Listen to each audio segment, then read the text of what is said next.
President Trump's national security advisor says military options are being considered. They're on the table for North Korea.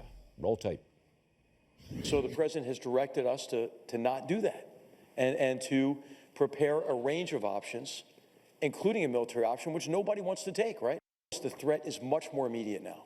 And so it's clear that we can't repeat the same approach, failed approach of the past. Well, it's a hot spot indeed, isn't it? Michael Malice is with us. He's the author of the book, Dear Reader, the unauthorized autobiography of Kim Jong-il. Kim Jong-il, by the way, is the grandfather of the current North Korean leader, Kim Jong-un.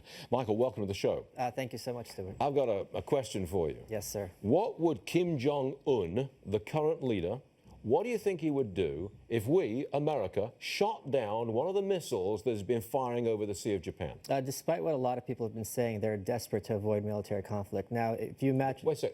They, the North Koreans, correct, desperate to avoid a military clash. Correct. That's not what we've been hearing. Of course, because they want to make the claim in the press that, oh, we're crazy, we welcome an attack, you know, bring it on. But meanwhile, if you go there and you read their literature, they know full well that they're not capable of surviving an attack, that it would be devastating for North Korea. And in fact, part of their creation myth is that during the Korean War, Korea was decimated largely between the Chinese and Russians in the north and the U.S. and the UN in the south. So this is very much something in their consciousness at all times. And you think we should call their bluff?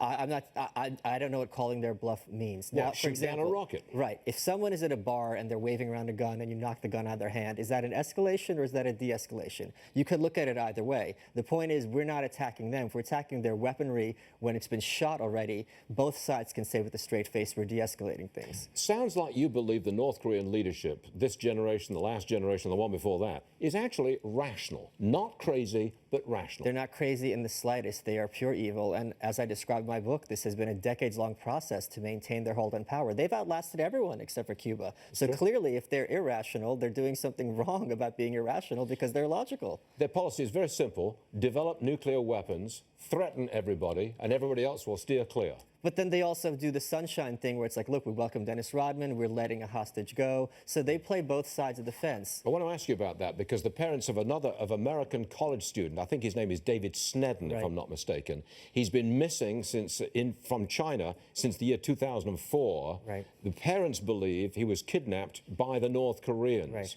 Any accuracy to that? For decades, people have been saying North Korea was kidnapping Japanese citizens, and then people... And they did. Right, but the claim was, oh, this is just nonsense. People believe anything about North Korea, right? Well, in 2002, then Prime Minister Koizumi went to Pyongyang to visit with Kim Jong-il, and Kim Jong-il admitted publicly and apologized. Yeah, we've been doing this, but it was an underling of mine, and basically he got out of hand. And the reaction in Japan was so violent and so apoplectic that the North Koreans thought they were going to get reparations for admitting this. They did not get their reparations for the colonial period. So it is a possibility. They have been kidnapping people for the purpose of having them as educators to train spies to speak foreign languages. Again, you think that that's utterly crazy, but they did do that with the Japanese. And it works. They had a submarine close to the to Japan that have agents go ashore and literally grab hold of Japanese citizens, drag them back to the submarine, take them to North Korea, and make them into educators. They're teaching Japanese or something. It's not always clear. Sometimes they bring them, and it's because it was so random. It wasn't always clear why these people are being targeted. It wasn't always a submarine. Sometimes just a boat. But yeah, they from South Korea too. There was a famous director and actress who basically Kim Jong-il decided they were going to get remarried after they'd been divorced, and they made films, and they only escaped years later when they got west of the Iron Curtain. So this has been a process of theirs, and one writer referred to them as operating in moral outer space. And that's true. Their morality is insane, but there is absolutely a systematic approach to their goals. How's the book going?